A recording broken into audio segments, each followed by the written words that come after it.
So, good afternoon, everyone. Welcome to day 10 of South India Business Week. Today, we have a special masterclass from Pratik Lalsha, sir. Sir is going to talk about building physical products in a digital age. So, I'm going to hand it over to Pratik, sir, now. Yes. Yes. So, hi everyone. So I'll just start off with the session in my class. Hope everyone is doing well, right? Yeah. So just 1 second. So I'll just focus on this. I'm sharing my screen. Screen is visible.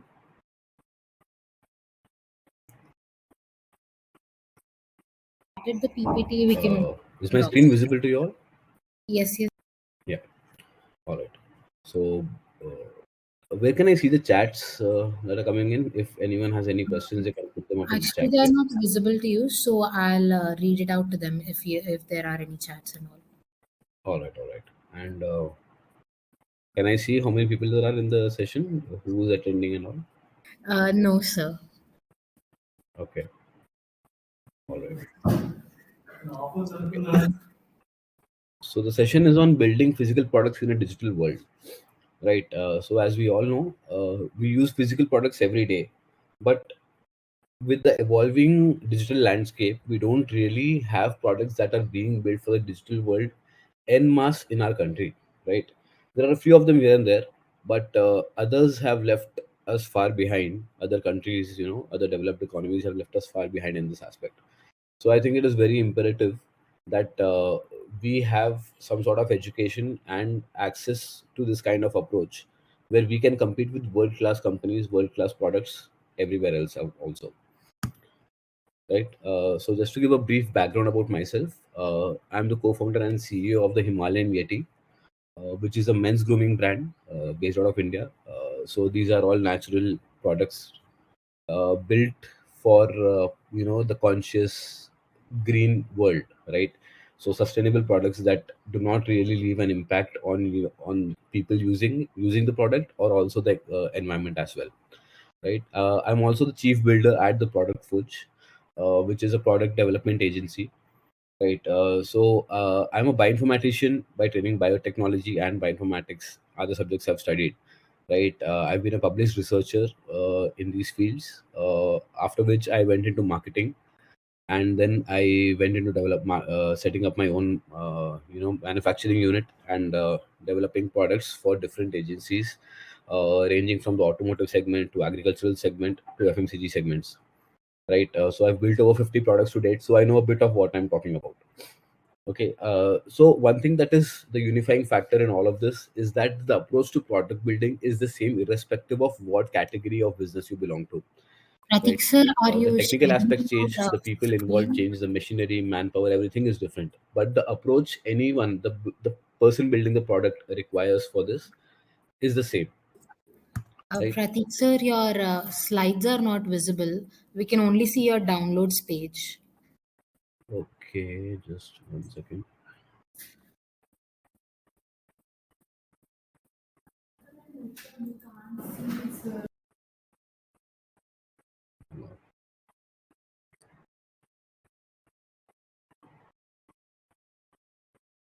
Just 1 second.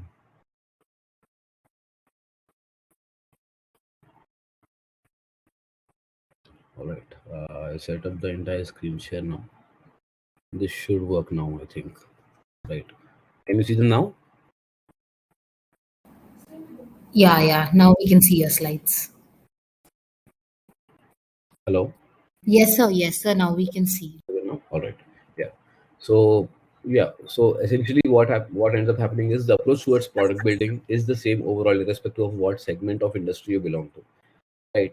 Which is why I've developed a product building agency and an approach which suits multiple industries across the board, right? So what Product Force does is we approach product building in three phases for any, if you're a startup, for example, right?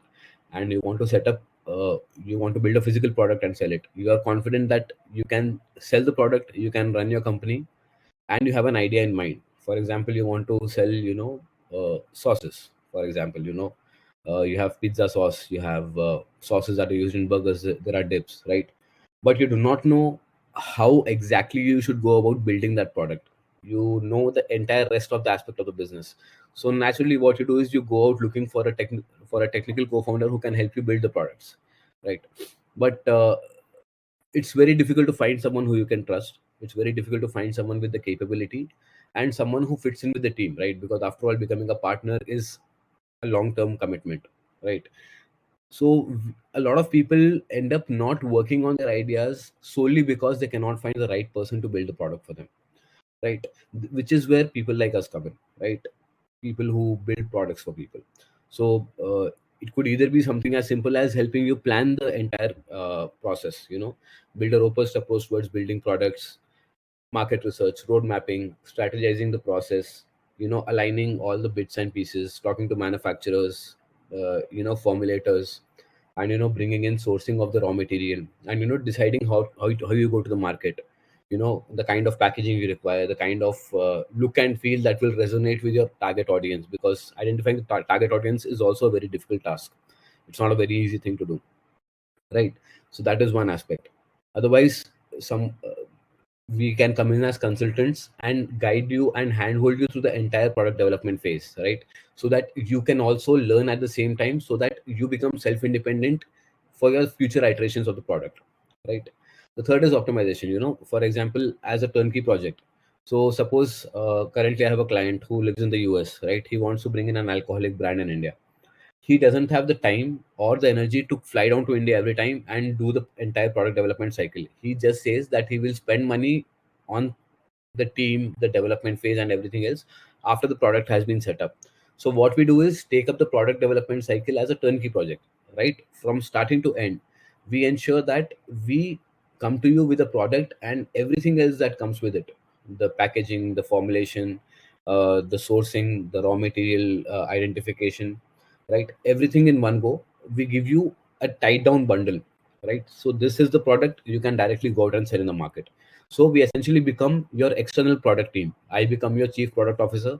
My team becomes your product team, and we execute all of your wishes, all of your ideas into reality, and then hand you the final product which you can sell off. So the turnkey approach has been used by a lot of people, uh, ranging from distributors of FMCG products. For example, there's a distributor in the market, right?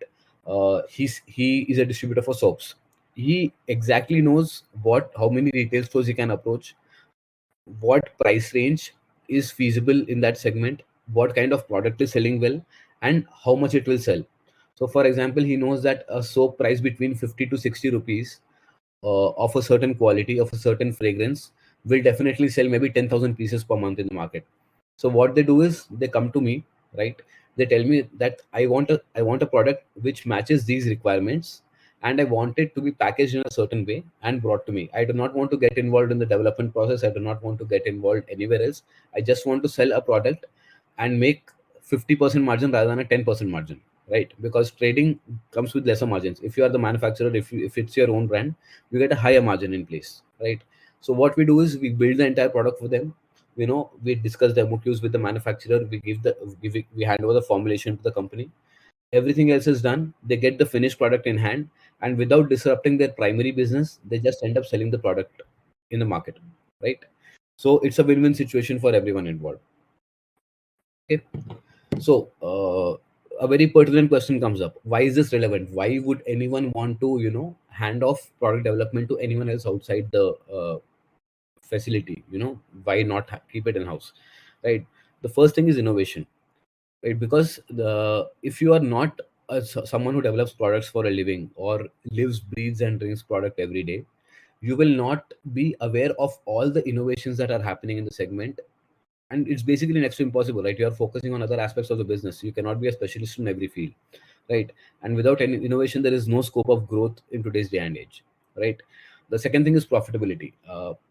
See, everyone knows that product development is probably one of the most expensive aspects of running a business. Any startup that comes in, they spend anywhere between 60 to 75% on building a product of their entire seed amount, right? So it can range from 10 to 50 lakh rupees in an FMCG segment to even more than that in tech segments, right? So development stage, if you are not efficient, if you do not know how to operate it, if you do not know how to run the development phase, you end up bleeding a lot of money, right? Someone who's experienced in building a product line can stem that flow, right? The entire purpose behind this masterclass is to enable a lot of people, a lot of entrepreneurs who can, essentially get down and build their products of their own without losing out on profitability, without losing out on the innovation aspect, right? Apart from that, if you still want to outsource, despite knowing that you could probably do it inside, but you still choose to outsource, the benefit you have is that building an internal product team is very expensive. A good product manager nowadays costs anywhere between 25 to 40 lakh rupees a year, right? And then you need all the associated paraphernalia along with it. There are a lot of softwares involved. There's a lot of assistants. Lower down the rung also you require them, right? You need to pay a lot of other bills. For example, the HR cost and everything involved is very high in outsourcing. In having a team inside, right, rather than outsourcing, right? So this is a big benefit for small businesses and startups, so early stage startups who do not want to commit to hiring too many people in one go or building a product team right from scratch, right? Later on, what they can do is once the product is built, they can start integrating a product team and gradually move on, right, rather than taking such a big risk in the initial stages itself, right? Apart from this, someone who runs a consultancy in this segment, right, they have a lot of cross functional experience. Working across different industries gives people a unique approach towards building products.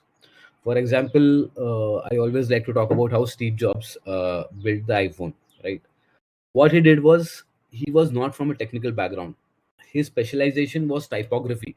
He still credits that exposure of typography. Typography is the study of how fonts are created, right?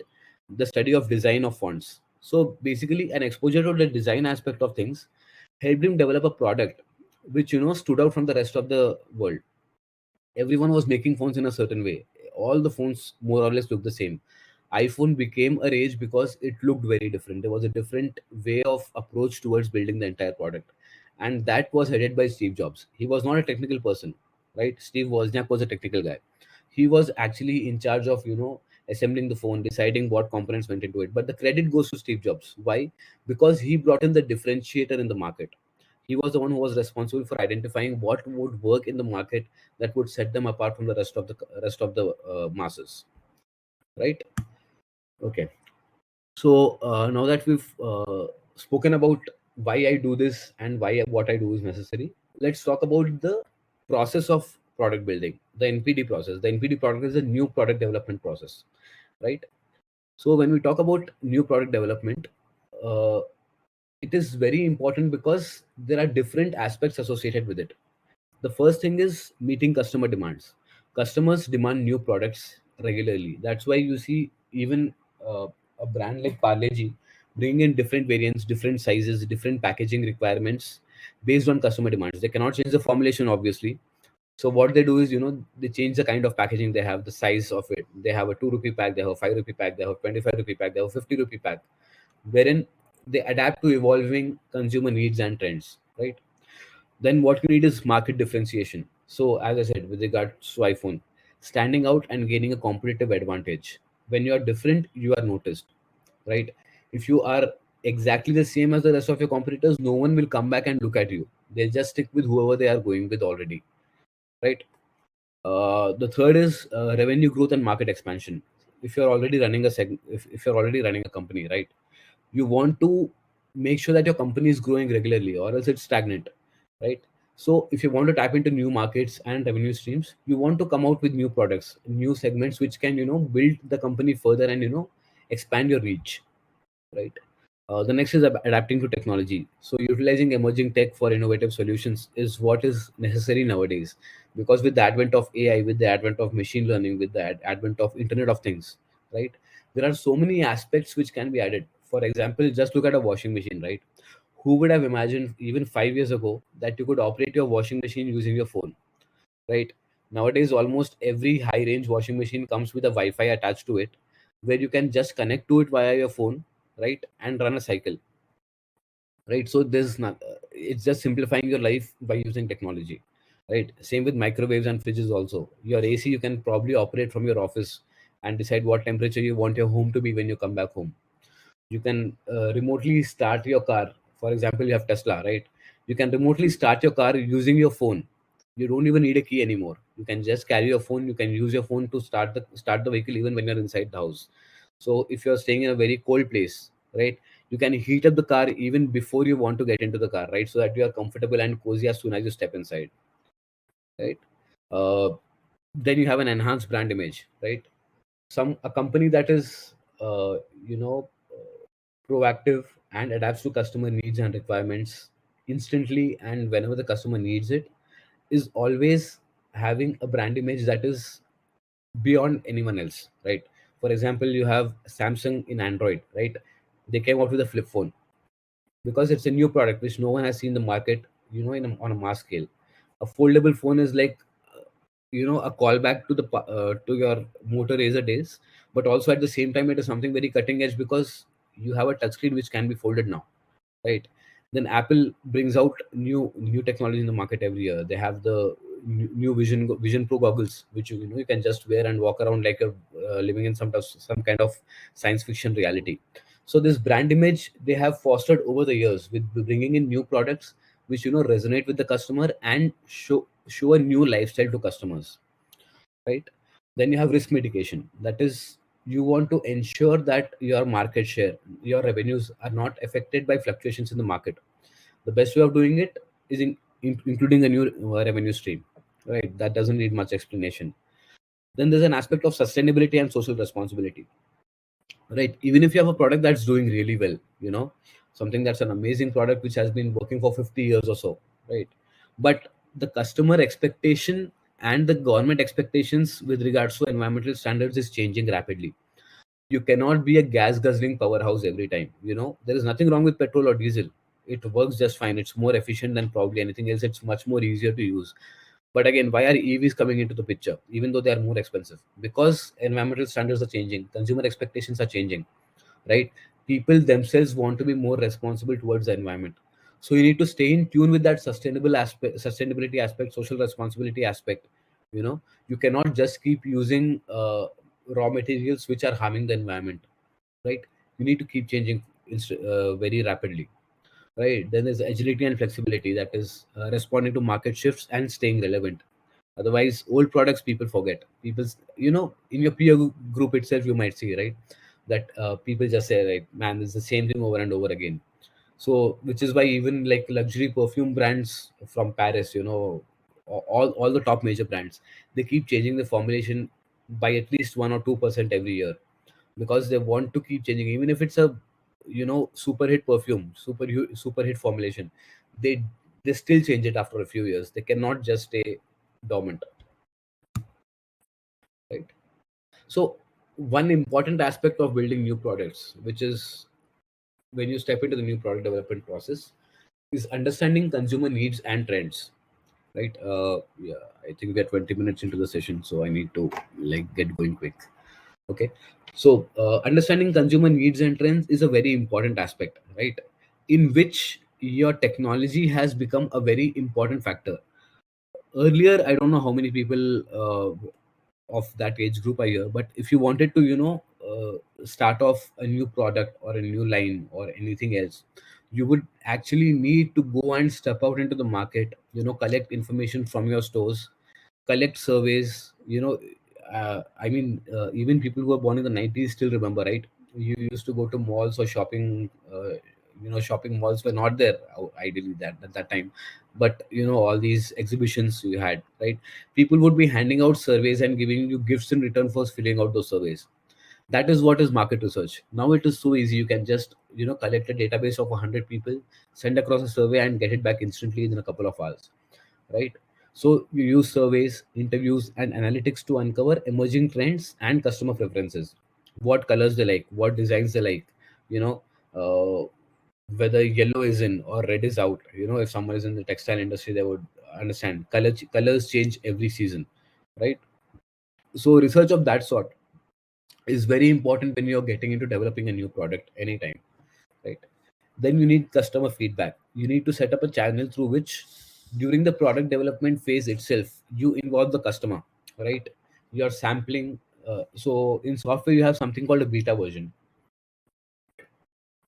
right? So when there's a beta version of an app that comes out, it is not available to all the users in one go. It is rolled out to selective users where they use the product, instantly tell you and inform you as to what changes are required, how they feel when they use the product, whether they like it or they do not like it, whether a certain feature is working in the way you expect it to work or not, right? That kind of customer feedback becomes very important. And for physical products, that kind of reach was not available until very recently. Software products had that benefit where they could just instantly roll out something, get instant feedback, make changes, and ship it out within a 15 15 20 day duration, right? But for physical products, that cycle was very long. Now we also have started learning from the software industry, right? We've started picking ideas from them, trying to replicate it in a way using technology where we also get quick feedback. You bring out a few rapid prototypes, 100, 150, 200 units, give it out to your focus group, give it out to a certain selected group of customers who can give back information and feedback, which you can immediately utilize to make changes in the product. So this is something being used by the EV industry now very strongly, right? So for example, Mahindra and Mahindra recently came out with an EV load carrier for carrying loads. Something that you see porter or with the attached cabin at the back where you stock stuff, right? What they did was they did not sell it in the market outright. What they did? They tied up with Swiggy, they tied up with Zomato, they tied up with Amazon, and gave them batches of 50 vehicles each, right? They gave them 50 vehicles, and they said, we are giving you this for free, right? Use this product and let us know how it performs. So what they did, they absorbed the cost of 100 vehicles. How much would it cost them? Maybe 4 or 5 crores in total, right? For 4 or 5 crores, they go and tie up and market the association with another customer, another potential customer who can buy thousands of vehicles from them, right? They give those vehicles to them to use for free for a certain duration, maybe a year or year and a half. The company, that is Swiggy, Zomato, uses it every day regularly, right? In case of two wheelers, they have Swiggy, Zomato. In case of three wheelers, they have Amazon, right? These three companies utilize their product, give them regular feedback as to what problems they are facing, what needs to be changed. Maybe the suspension is very soft, the seat is not comfortable, the handle is not handling is not proper, the battery is not charging properly. All these small issues which will destroy a company's reputation if it comes out directly into the market. Here you offset that kind of issue and instantly keep modifying your problems as they come in real time. And once your product is ready for launch in the market, you have a product that is absolutely perfect, right? Or at least as perfect as it can be. Okay. So this is one extreme example, right? These are big players, so they can afford that kind of expense. Not everyone can afford expenses, 5, 6, 7, 8 crore rupees expenses in at this stage. But still, if you're a funded startup, maybe you can go on a smaller scale. Your product also need not be that expensive. For example, if it's just a jam you're making, or if you're making a face cream, right? Give a sampling package to 100 people, right? People you've curated by yourself.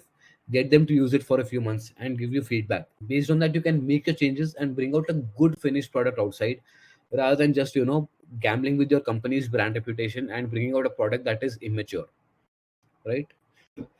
Okay. Then you have social listening. All right. Social listening is a new term, but it's not really new, right? What people are talking about your brand, what people are talking about your competitors, what people are talking about in the segment. If there's any associated product people are talking about in any sense, you just log on to forums. For example, if you're making fragrances, right? There'll be groups of fragrance enthusiasts in your on Facebook, on Instagram, right? Go there, look at the chats, look at the responses, look at the comments, right? Look at what the reviewers are saying about these things, right? So you understand where the industry is going, what your customer wants, what your consumer needs for free. You just need to invest a few days of your time, right? If I want to launch a watch brand today, I will go to a watch enthusiast group. I will maybe ask a question: what do you look for in a new brand? It doesn't cost anything. Some comments will come in. Even if they don't come in, right? You can just keep looking at the reviews of other segments online, right? For example, what people are saying about Casio, what people are saying about Rado, what people are saying about Rolex, right? What they like, what they don't like, what kind of costing is satisfactory to people for certain kind of features you're getting in the product, right? All these things that come in are free. It just needs time and a bit of intelligence to identify where to get that information from. So social listening, if you do not have someone doing that in your company right now, even if you're in the B2B space, even if you are not a person who's selling products out in the market, even if you're making products for other people, other companies, right? Even if you're an OEM, even if you're supplying companies, a random thing like a rubber housing or something of that sort, look at what kind of reviews people are giving about those parts in that segment, right? You understand what the market requires, and you can give that feedback to your customer. They will value you more. Okay, then you have competitor analysis, right? This is fairly straightforward. You study competitors to identify gaps and identify areas for differentiation in your product segment. I don't think this requires much explanation, right? Okay, so data analytics, right? This is something that is fairly new in the way I say it's fairly new, because not because analyzing data is something new, but the way data analytics is happening right now is very different. You have so many tools, free tools, you don't need to pay much also for them, right? Which help you identify customer behavior, purchasing patterns, and demographic trends. Demographic trends are, for example, which segment of audience is using a product more, 15 to 20, 20 to 25, what kind of income they have, what kind of lifestyle do they lead, which cities they belong to, right? So all of this helps you narrow down and identify. If you're, suppose for example, you're launching in Delhi, right? Delhi has cold winters and hot summers, right? So that kind of information you utilize to build a product.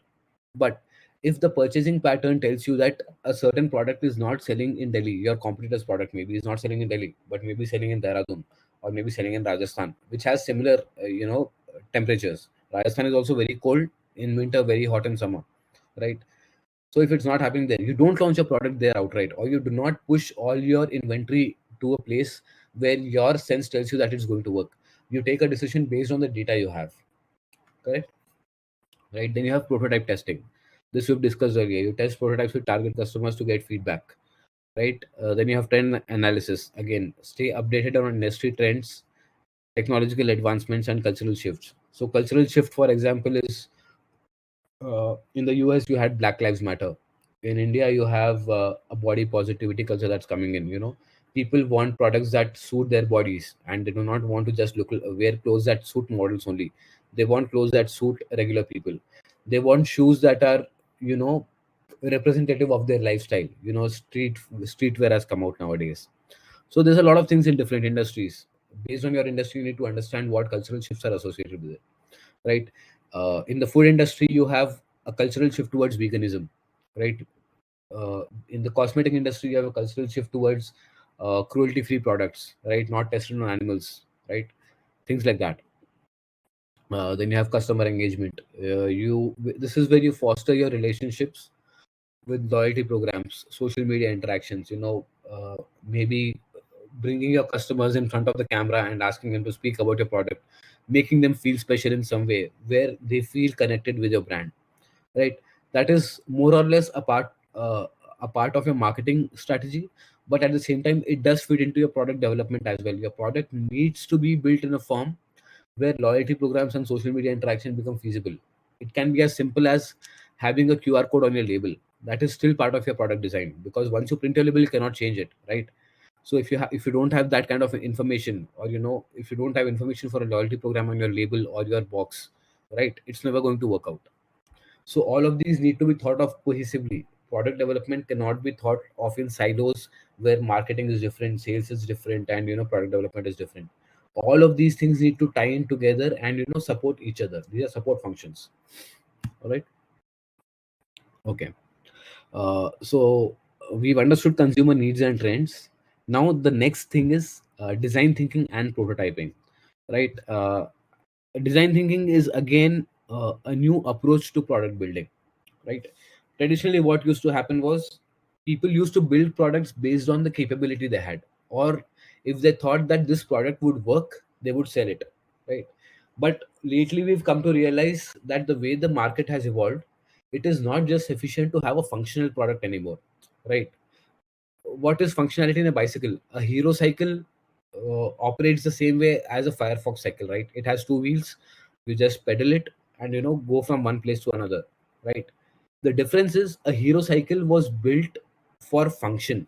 It was built for lower rung of society, where a cycle was their only means of commute. They could not afford anything else, so it had to be priced as cheap as possible, as efficiently as possible, without bothering about any luxury or comfort or anything. It was just utilitarian, right? But for example, you look at a sports cycle, right? These are cycles which cost anywhere between 20,000 rupees to a couple of lakh rupees, right? I know it's ridiculous, but it's the way it is, right? You have people who just take it out on the weekend, put it on the back of their car, drive to a road where the road is empty, and then they cycle there. It's a lifestyle. Cycling is a lifestyle in that sense, right? So what's your target audience?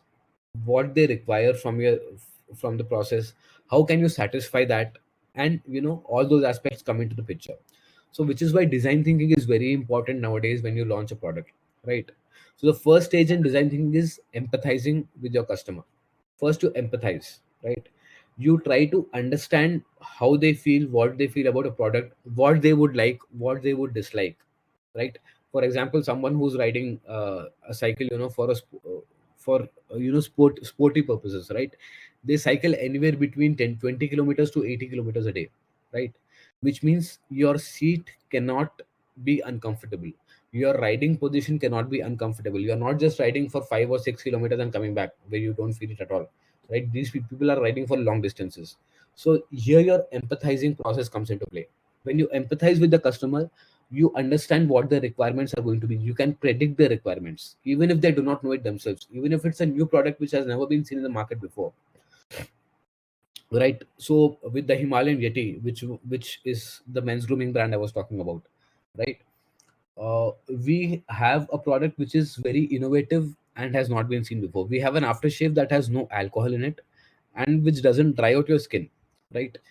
Men who shave know this, right? When you shave, you have cuts, you have bruises, or you have whatever damage on the skin. That always happens because shaving or trimming or waxing is essentially a process where the top layer of skin gets damaged, definitely, for sure. You cannot avoid it, right? So when you empathize with the customer, you start thinking alcohol burns, right? Alcohol dries out skin. That is not really good for you. How is it skincare if it's not good for your skin, right? So what we did, we sat down on the drawing table. We identified that this was the problem we wanted to solve, right? People who use aftershave, they complain of burning, and it's just that people have become so used to it that they don't complain about it, right? So we sat down, we brought out alternatives. What does alcohol do? Alcohol only disinfects, it doesn't do anything else. Alcohol is probably the cheapest disinfectant, which doesn't, is not poisonous to you, basically. Other disinfectants are poisonous. So alcohol is the cheapest non-damaging disinfectant, right? So what we did was we came up with a solution to it. We came up with an alternative to alcohol. It's called Lectoine. I don't want to talk about technical things here and bore you all, but we came up with a solution which enabled the product to disinfect your skin without having alcohol in it. And because it did not have alcohol, we were able to change the texture and feel of the aftershave from a liquid to a gel, right? When you have a gel, automatically what happens, you can play around with the formulation a lot more than a liquid. So there's something called hyaluronic acid, which is a hydrating compound which helps heal the skin also, right? So what we did, when you shave, you are damaging your skin, right? The main purpose of an aftershave is to disinfect, but at the same time, why can't we do something more? Why can't we solve a problem with the customer is going to have? For sure, they're going to have cuts, they're going to have bruises, right? So why don't we add something which can accelerate healing also? So what we did, we added hyaluronic acid to to the mix also, right? So what happens, a gel which disinfects and hydrates rather than just drying things out, right? So you define, that's what happened. We built a product which, even 75, 80-year-old people who had not used anything but Old Spice aftershave in their entire lives, they have become regular customers of the product. They love it so much. That's how you, that's how the design thinking, helps develop a product line which is standing out from the rest of the crowd. The next stage is define. Once you empathize with the customer, you define what the customer requires, right? Then you ideate, which is what the ideation strategy was when we brought out a different alternative to alcohol. We added something like hyaluronic acid. That was the ideation stage. Then what do? You prototype. Prototype is, as I said, bring out a small batch, give it out to people, see what their response is, make changes, give it out again, see whether they like it. It can be something as simple as the strength of the fragrance, right? If you give it out to 100 people, they might say, okay, this is very strong fragrance, I do not want this. Or someone might say it's very mild fragrance, I do not want this. So you get an idea of what your customer is thinking and feeling before you take it onto the market. Then you test it, you put it through all the rigors, whether it's performing well in high temperatures, low temperatures, humidity. If people are leaving it open for 2 days without closing the lid, what happens to it? Does it get spoiled? Things like that. So when you go through this entire process, this is a very robust mechanism and accepted worldwide across top companies, top brands, the design thinking process, right? So what are the benefits of design thinking and rapid prototyping, right? Both go hand in hand, by the way. Design thinking is not mutually exclusive from rapid prototyping. Design thinking means that you have to prototype quickly, right? So what happens is the benefits. You have faster iterations. So it speeds up the development cycle by allowing quick adjustments and refinements, right? Second is cost effective. So it reduces costs. So what happens? Traditional prototyping methods, you automatically go in for your manufacturing and you spend several lakhs of rupees on bringing out your first batch. Versus when you prototype, you bring out a small batch, which is probably handmade, not made in industrial, machinery, but it's made in a way where it is acceptable to people. You do not have fancy labels, you do not have fancy packaging, you do not have all that. It's just a basic sample, right, which does not have anything else attached to it, right? So when you prototype it rapidly, it becomes very cost effective. Then you have early validation, which enables early testing and feedback to identify issues before full scale production. Extension of the same thing. Then you have flexibility and customization options, right? This method offers you the ability to experiment. You can experiment with designs and materials. You can, if you are building a t-shirt brand, for example, right? You do not know what kind of thickness people want in the t-shirt, right? You bring out 5 different variants, you bring out 5 different designs in it, hand it out to your customer base. They will give you the feedback, they will tell you what they like and what they don't like. Instantly what happens is you can eliminate what people do not like, focus exclusively on what things people like, and offer it to them, right? Next is reduce risks. Essentially minimizes the risk of developing products that don't meet market needs, right? Very self-explanatory. That is one of the main benefits of this process, right? Because see, a product might not be accepted by the market. That's a different thing. A good product not being accepted by the market, but a brand bringing in a bad product carries that tag for life. If you bring out a bad product once, you are always considered as a brand who brings out a bad product, and you cannot afford that, right? Then you have market validation. This allows for market testing and validation of product concepts before you launch the product fully, right? Okay. So one of the best examples of rapid prototyping, a case study that you have, is SpaceX. I hope you guys are aware of SpaceX. It's Elon Musk's initiative where they have reusable rockets, right? This is something which was never thought of, never heard of in humanity. He is the first person who's brought out, rockets which can come back after they've launched. They are fully reusable, right? How did they go about this? You might assume that they put in years of research, made a lot of effort, and when they were sure that they had a proper functioning prototype ready, only then they went and launched. No, their entire approach was break it before you build it. If you look at it, every second month you have news about SpaceX rockets failing, right? Everyone in the media makes a big news about it, that okay, oh, this launch failed, that launch failed. But Elon Musk says, I do not care. My approach towards building a product is testing it before it is completed to identify where it's going wrong, because he doesn't want to spend 50 years in development.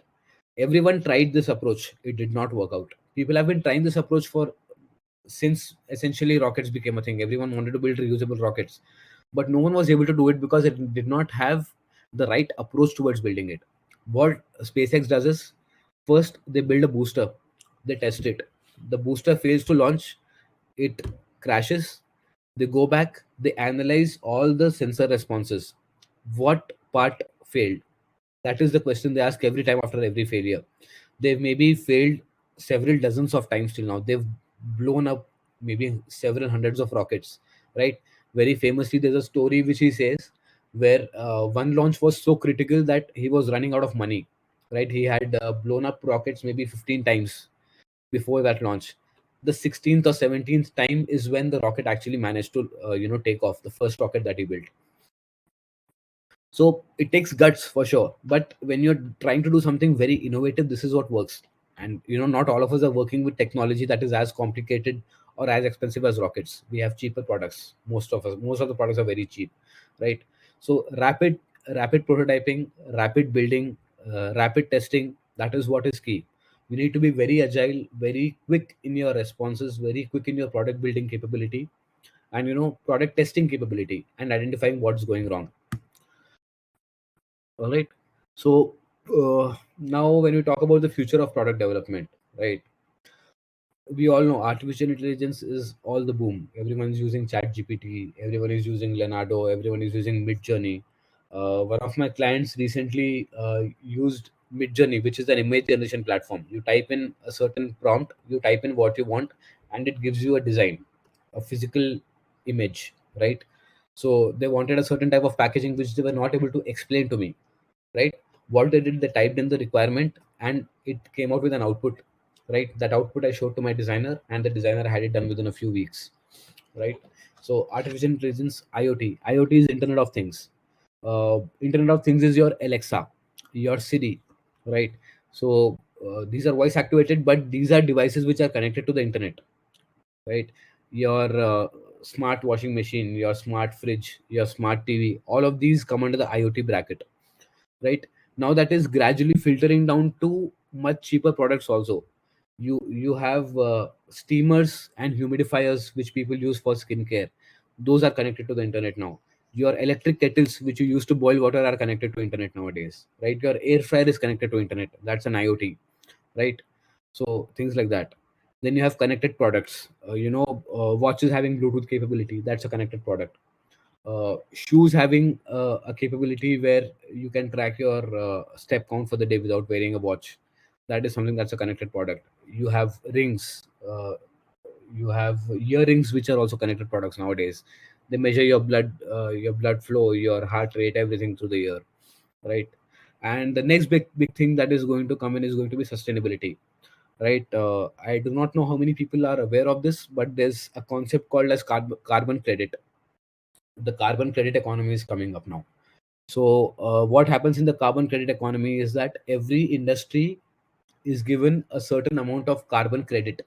That is, you can utilize or burn X tons of carbon dioxide per product, right? For example, if I'm manufacturing shoes, there's a certain cost associated environmentally with manufacturing shoes. I have to source the rubber, I have to source the leather, or I have to source the vinyl from somewhere, the glue, the cotton that is used to manufacture the laces, and the entire process that goes into it, where energy is utilized, manpower is utilized, transportation comes in. All of this has a carbon cost, right? Everything releases carbon dioxide in the air because everything requires energy, right? So the governments across the world, for that matter, it's not just India or not just the US, across the world, right, are assigning a carbon credit economy to every product, every industry, right? If you do not manage to fit within that carbon credit rating, you have to go and purchase more carbon credits from the government or other companies, right? So if you do not have a sustainable product, it is going to cost you more to manufacture. This is non-negotiable. This is going to happen. This is the future. If you do not have products that conform with sustainability goals of the country, of the world, you are going to have to pay an extra tax on it, which others may not have to pay if they are sustainable, right? Conversely, if you manage to make a more sustainable product and save your carbon credits, you can sell those credits in the open market, right? There are already platforms that are being built, carbon credit platforms which are being built, where companies which are defaulting on carbon credits can purchase them. For example, Tesla recently sold $1 billion worth of carbon credits to other companies. $1 billion. In Tesla's scheme of things, $1 billion might not be a big deal, but imagine the kind of impact that it has, right? $1 billion can affect anyone's profit and loss statement, even a company as big as Tesla, right? So that is the next thing that's going to come on. So yeah, I think I'm out of time also, and that about covers it for the entire session, because I had to condense this a lot due to the 45-minute gap. Otherwise, it's a 2-3 hour session. But Yes. yeah, I hope this gave you some insight into the product development process. Uh, Yes. yeah. It did, So and actually, we have few questions here from the audience. Before yes, you go, please. I just want to ask you those. Yeah. So, how can companies balance the need for innovation with their reliability and stability in physical product manufacturing? Reliability and stability in the sense, could you please elaborate on the question? I guess they are asking like how to balance this innovation along with product manufacturing and all, like Right. So how to basically, manage without upsetting stability. in terms of cost, finances, right? Mm-hmm. Right. So basically, rapid prototyping is the answer. If you are into building products, right, you build products which align with your budget. Any company, I believe, every company needs to set aside a small budget, however small it might be, for developing products. Product development needs a separate head in your budgetary allowance, right? So when you have that allowance in place, you bring on board a person who is experienced in product building. So this is the gap that is there in the market. The question shows that the gap exists, right? You need new product development consultants to come in and tell you how to manage your budget in a way where it doesn't hamper your balance, or where it doesn't hamper your operations, right? You cannot just go out and build a product and default on paying salaries or your company's EMIs, right? So that's a very pertinent question and a big challenge that a lot of companies face. But the truth is that you need someone who has experience in the field to come and help out on that front. Yeah, and there is another question. They're asking for a successful example for companies who combined the digital and physical elements in their product. But I guess you already explained about it with SpaceX and Tesla Yeah, examples. basically. So Yeah. the best example, SpaceX is one example. Another example is any tech company for that matter. You have Mhm. Galaxy coming out with their smart ring now. The Yeah. first smart ring was made by Aura, OURA, Mhm. right? So what they started doing was they built a smart ring, but essentially what they had was a subscription platform where you paid for the technology, the software that comes with it. You pay for it monthly. They give you all cutting edge, information about your health. Yeah. So many sports people wear it, right? Your heart Mhm. rate, your variability, your resting rate, your sleep cycle that is being tracked.